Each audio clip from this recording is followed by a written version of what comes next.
इस लेक्चर का जो टॉपिक है वो है मल्टी डायमेंशंस अरे क्या चीज़ है। समटाइम्स अगर आप मैथ में एक्सपर्ट हैं या आप मैथ में एक्सपर्ट नहीं हैं तो आपको कोई जो मैथ में एक्सपर्ट है वो कहता है कि मुझे कोई सॉफ्टवेयर बना दें, और वो सॉफ्टवेयर में वो मैट्रिक्सेस जो एक चैप्टर ही होता है जिसमें रो एंड कॉलम्स होते हैं, वो उसमें मैनिपुलेशंस या उसकी कैलकुलेशंस करना चाहता है। तो इस एंगल से अगर आप प्रोग्राम बनाना चाहते हैं तो आपको मैट्रिसेस से डील करना पड़ता है। फिर एक और मैथ का टॉपिक है वेक्टर का। वेक्टर जो है वो 2 डायमेंशंस भी होता है, 3 डायमेंशंस भी होता है।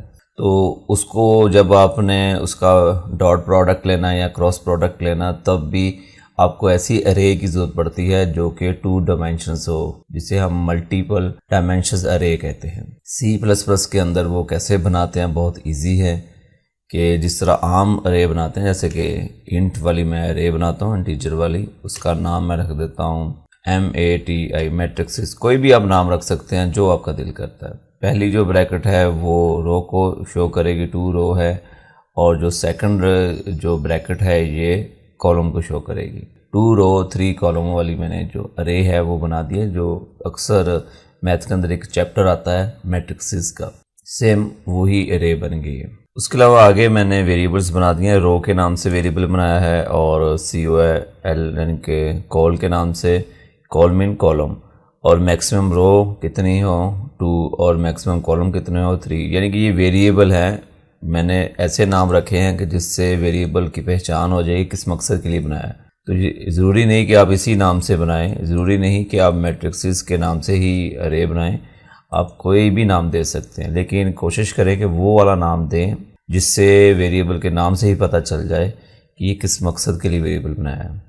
तो एक ही लाइन में मैंने ये 1 2 3 4 वेरिएबल्स जो है वो बना दिए, साथ वैल्यू भी दे दिए इन 2 वेरिएबल्स को। इसी लाइन में आप इस अरे को भी बना सकते हैं, लेकिन मैंने जो अरे को अलग कर दिया, इसको अलग बना दिया ताकि थोड़ा सा कोड समझना आपके लिए इजी हो जाए। अब ये जो अरे बन गई है जिसमें 2 रो एंड 3 कॉलम्स हैं, इसके अंदर वैल्यू जो है ना वो डालने के लिए हमें लूप की ज़रूरत पड़ेगी। लूप की मदद से हम इसके अंदर वैल्यू जो है वो डाल सकते हैं, और लूप जो है वो हमें नेस्टेड लूप, जब लूप के अंदर जो लूप है हम वो बनाएंगे तब इसके अंदर वैल्यू जो है ना वो जाएगी। वो कैसे, ये देखें 2 लूप्स बनाई हैं, एक बाहर वाली लूप, ये वाली जिसका नाम मैंने याद, उसकी जो लास्ट ब्रैकेट है ना आउटर लूप लिख दिया, कमेंट लिख दिया ताकि कोड को समझना आसान हो जाए। और उसके अंदर एक नेस्टेड लूप बना दी है, यानी कि इस लूप के अंदर ये लूप जब पहली इटरेशन आएगी तो पहली इटरेशन में ये रुक जाएगी, और ये अंदर वाली जो लूप है ये पूरी जब इटरेशन करेगी तो फिर कोड नीचे आएगा,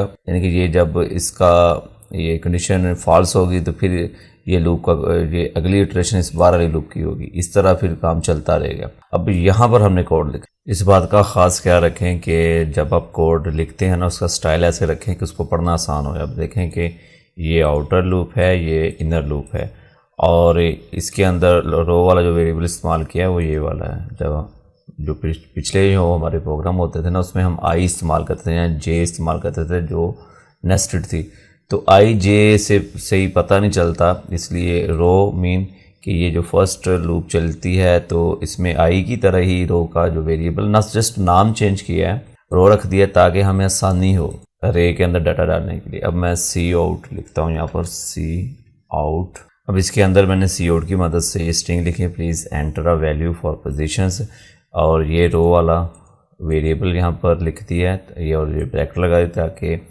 ये आपको पता चले आप किस इंडेक्स में जो है ना ये वेरिएबल यही इंडेक्स बन रहे हैं ना इस 2 डायमेंशंस अरे के अंदर। तो इसकी रो की जो फर्स्ट बार वैल्यू होगी 0 होगी, इसकी 1 होगी, तो इस हिसाब से फिर जो वैल्यू है वो Cin जो होगा, जो यूज़र टाइप करेगा Cin इन इस मैट्रिक्स जो अरे ये वाली बनाई इसमें वैल्यू वो डाल देगा। तो जब फर्स्ट टाइम चलेगी तो रो की वैल्यू 0 होगी, क्योंकि बाहर वाले की 0 और अंदर वाले की भी 0 रो और 0 कॉलम, यानी कि फर्स्ट रो फर्स्ट कॉलम। अरे की वजह से 0 से स्टार्ट होगी गिनती, तो जो भी यूज़र वैल्यू देगा वो इस अरे के 0 इंडेक्स में स्टोर हो जाएगी। उसके बाद फिर चलेगी, तो जब फिर चलेगी तो ये वाली तो अभी उधर रुकी हुई है, अंदर वाली लूप चल रही है, तो इसकी 0 ही वैल्यू रहेगी और इसकी फिर एक बढ़ जाएगी 1 हो जाएगी। जब 1 वैल्यू हो जाएगी तो जो यूज़र फिर वैल्यू देगा वो फिर इस मैट्रिक्स के अंदर चली जाएगी। जब फिर अगली बार चलेगी तो इसकी 0 रहेगी, और पहले 1 है तो 2 हो जाएगी, और वो तीसरा जो कॉलम 2 मीन तीसरा कॉलम को 0 से गिनती स्टार्ट हो रही है तो उसमें वैल्यू चलेगी। जब ये मुकम्मल हो जाएगी, ये वाली लूप अपना जब मुकम्मल हो जाएगी, ये इसकी कंडीशन फॉल्स हो जाएगी, तो फिर इसकी एक वैल्यू 12 लूप की एक बढ़ जाएगी, और फिर इस लूप के मुकम्मल होने पर वेट करेगी। तो फिर ये रो की वैल्यू जो है पहले 0 थी फर्स्ट इटरेशन में, दूसरी इटरेशन में 1 हो जाएगी, फिर इसी तरह 0 ये कॉलम 0 से स्टार्ट होगा और 2 तक ये कॉलम चलेगा, 0 वैल्यू आएगी जब ये ऐसे घूमेगी, फिर आगे आगे, फिर इस तरह। ये दो जो लूप जो है ना वो मल्टी डायमेंशंस अरे के लिए इस्तेमाल होती हैं, और उसके अंदर जो है ना वो इस तरह फिर वैल्यू जो इस स्टोर हो जाती है।